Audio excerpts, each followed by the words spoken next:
such a warm way inviting us, telling us next week we should go to Mumbai. That's what he's saying. Very nice. Sir, you, of course, the family is something we can speak about, but before we get into your sporting mode, life as a grandfather. Now we know the sportsman, we know the father, the supportive father you are. Life as a grandfather, has that changed you? Has that given you like a fresh zest of energy? How has it been? Yeah, absolutely. I didn't expect, because it's the first time to become a grandfather.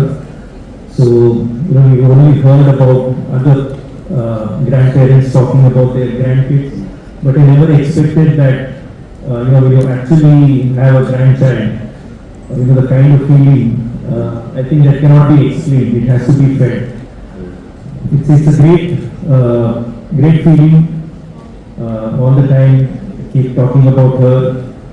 Unfortunately, we are not in the same city, so we're not able to visit her on a daily basis. But we do talk to her on the phone and speak to her off and on. But it's a great feeling. I'm sure there's a lot of grandparents here, so it is really nice. And so like I mentioned, I think the feeling which you have to experience and cannot be explained. So seeing your grandchild, is the future of badminton sector or is the future of Bollywood sector? Where do you see? that depends on the child. We're not going to force. Depends on what she would be interested.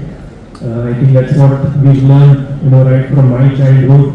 When my father allowed me to pursue badminton at a time when there was no money, it was not a popular sport, but he saw the passion for badminton in me, and allowed me to pursue at a time when we didn't know what the future was. Even internationally there was no money, but I was so passionate about this sport that he let me continue the sport.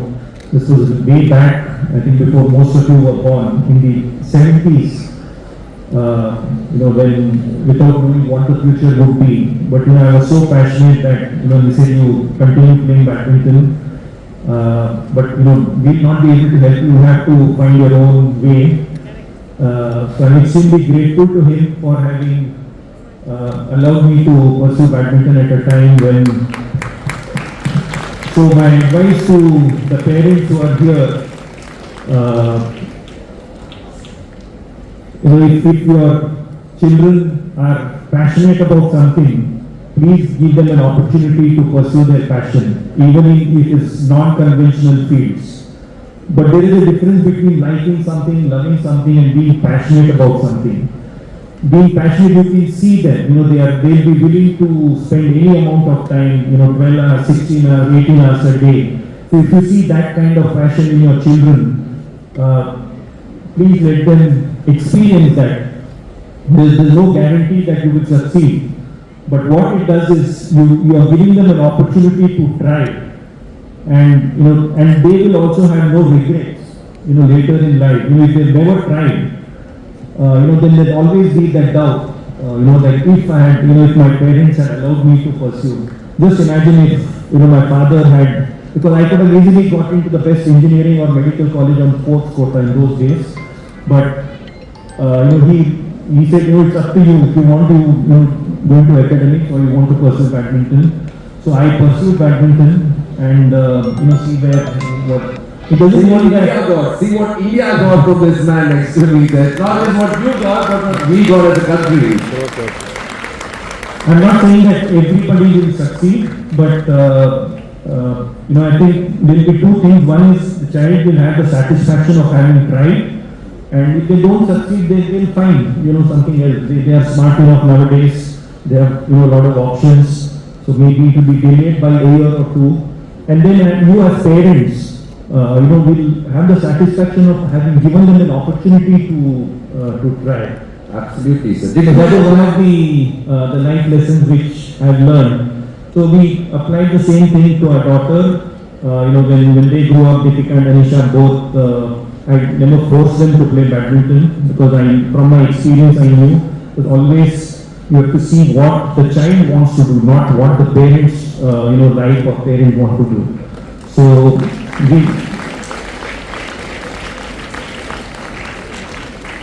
we allowed them, I told both my daughters, in case you choose to play badminton on your own, I'm there to support you, I'm there to help you, I'm there to guide you. But if you are passionate about something else, please go ahead and do it. But I will not be able to, or will not be able to help you. You have to find your own way. And that's what they did. Initially, Deepika did play badminton until she was about 14 or 15. But sports was her second love. First love was always modeling and films and movies. So at a very young age, she moved to Bombay. She's come up on her own. We were there to only normally support her, entirely her own effort. And similarly, our second daughter, Anisha, was very passionate. She played multiple sports and finally decided to take up golf.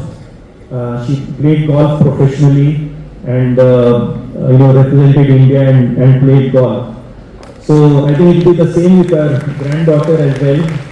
I'm sure Deepika, having known from experience, or Ranveer as parents, they will not force their daughter Dua to take up anything which they want. It will be entirely up to the child. If she chooses to play badminton, maybe I'll be there. If she chooses to go into movies, then they are there. So for modeling also you can be there, sir. You are looking extremely fit and you haven't aged one bit.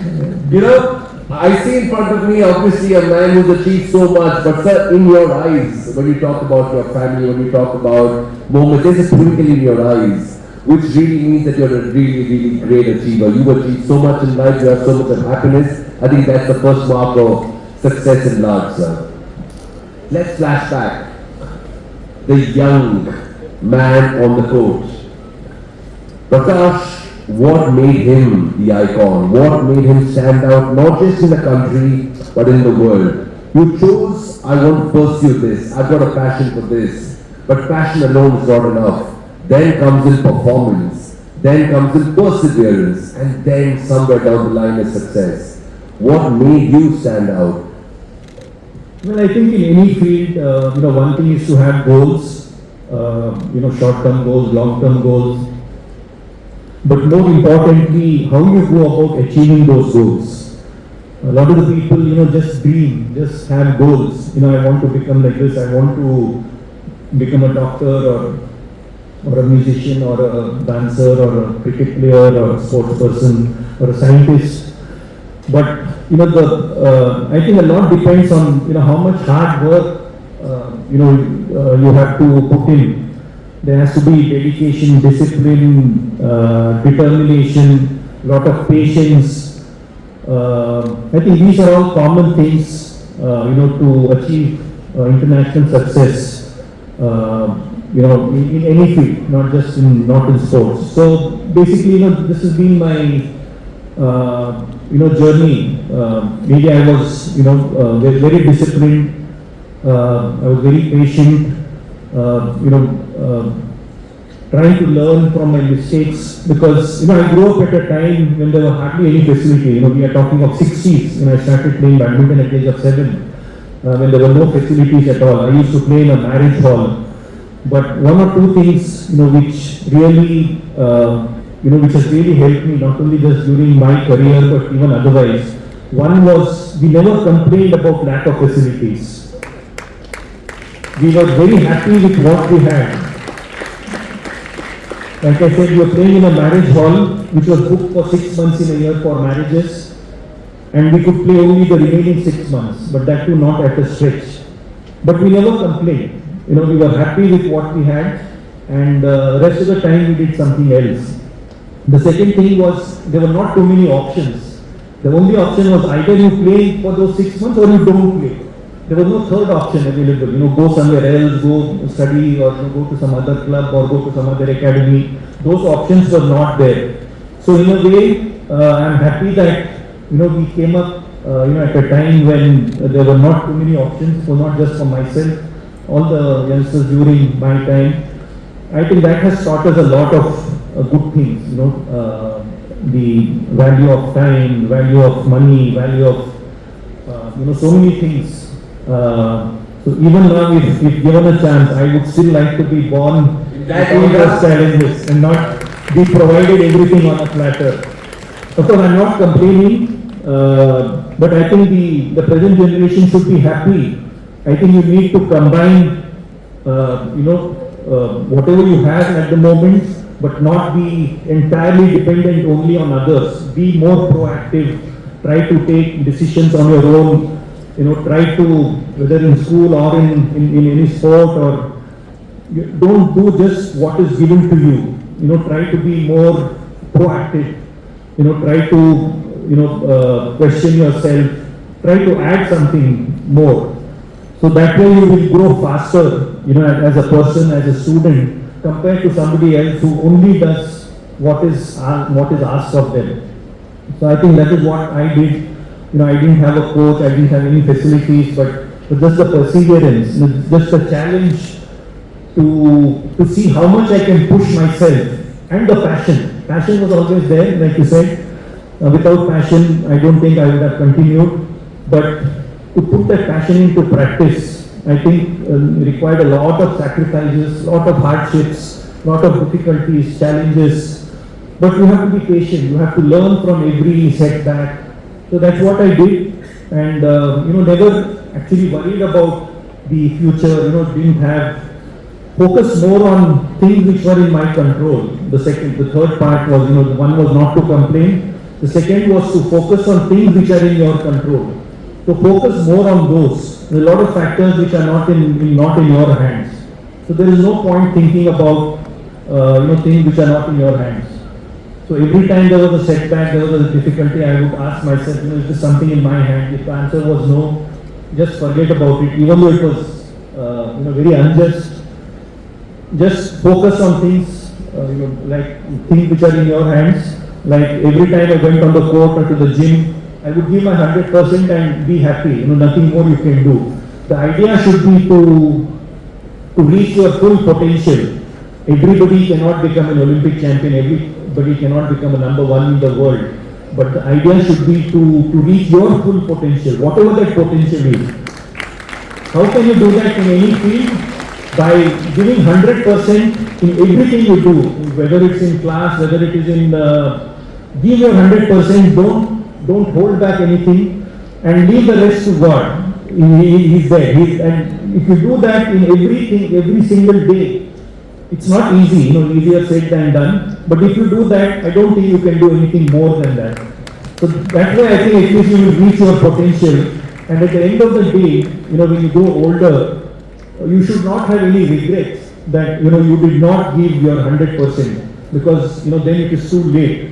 So, my advice to the youngsters, take advantage of, the wonderful facilities you have, be proactive.